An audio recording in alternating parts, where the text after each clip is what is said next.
Hi friends, welcome to Sakki's nest.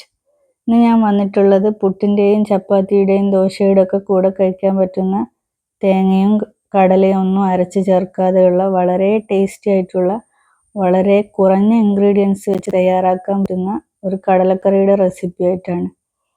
അതിലേക്ക് ഞാനിവിടെ 1 cup കടല നല്ലോണം വാഷ് ചെയ്ത് ഒരു 7-8 മണിക്കൂർ കുതിർത്ത് വെച്ചിട്ടുണ്ടായിരുന്നു.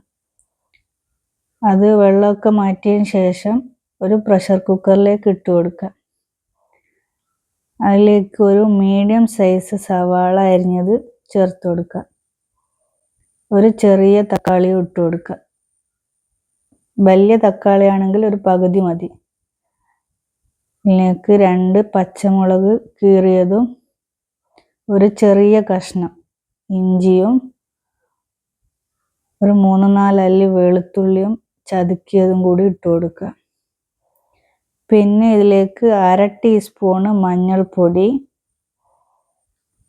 1/2 ടീസ്പൂൺ കാശ്മീരി മുളക് പൊടി, 2/2 ടീസ്പൂൺ മല്ലിപ്പൊടി, 1/4 ടീസ്പൂൺ ഗരം മസാല, 1 ടീസ്പൂൺ ഉപ്പും കൂടെ ചേർത്ത് കൊടുക്കുക.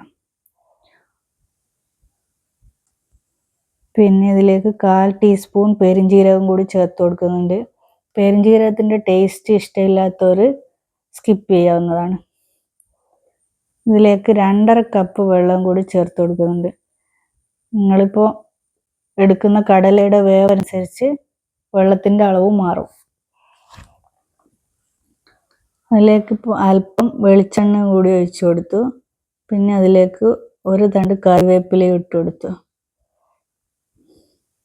പിന്നെ ഇതിലേക്ക് 3/4 ടീസ്പൂൺ കുരുമുളക് പൊടിയും കൂടി ഇട്ട് കൊടുക്കുന്നുണ്ട്. നിങ്ങൾ എരിവിനനുസരിച്ച് കുരുമുളകിൻ്റെ അളവ് കൂട്ടുകയും കുറക്കുകയൊക്കെ ചെയ്യാം. ഇനി ഇത് കുക്കർ മൂടി വെച്ച് ഗ്യാസ് ഓൺ ചെയ്ത് 5 വിസിൽ വരുന്നത് വരെ മീഡിയം ഫ്ലെയിമിൽ വേവിച്ചെടുക്കണം. ഇപ്പം 5 വിസിൽ വന്നിട്ടുണ്ട്. നമുക്കിനി ഇതിൻ്റെ പ്രഷറൊക്കെ പോയതിന് ശേഷം മൂടി ഓപ്പൺ ചെയ്ത് കൊടുക്കാം.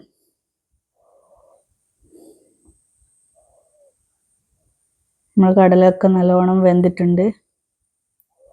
ഇനി ഇത് അടുപ്പത്തു നിന്ന് മാറ്റി വേറൊരു പാത്രം വെച്ച് കൊടുക്കാം.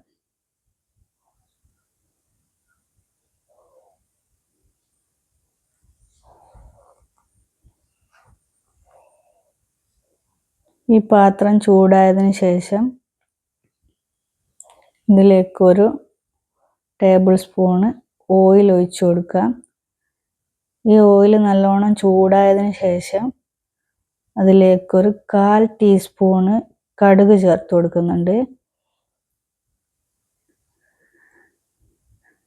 കടുക് പൊട്ടി വന്നതിന് ശേഷം ഒരല്പം തേങ്ങാക്കൊത്ത് ചേർത്ത് കൊടുക്കുക. തേങ്ങാക്കൊത്ത് മൂത്ത് വന്നാൽ അതിലേക്ക് 2 വറ്റൽമുളക് കഷ്ണാക്കിയത് ഇട്ട് കൊടുക്കുക. അത് മൂത്ത് വരുമ്പോൾ ഒരു തണ്ട് കറിവേപ്പിലയും കൂടി ഇട്ട് കൊടുക്കുക. എന്നിട്ട് നമ്മൾ വെന്ത കടലയും അതിലേക്ക് ചേർത്ത് കൊടുക്കുക. കടല മുഴുവനായിട്ട് ചേർത്ത് കൊടുക്കരുത്. ഒരു 3/4 ഭാഗം അതിലേക്ക് ചേർത്ത് കൊടുക്കുക.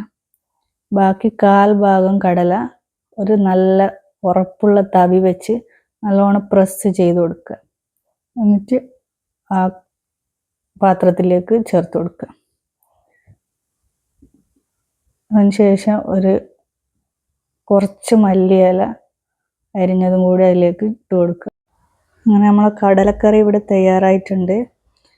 ഈ ചാനൽ ആദ്യമായിട്ട് കാണുന്നവരാണെങ്കിൽ സബ്സ്ക്രൈബ് ചെയ്യുക, സപ്പോർട്ട് ചെയ്യുക.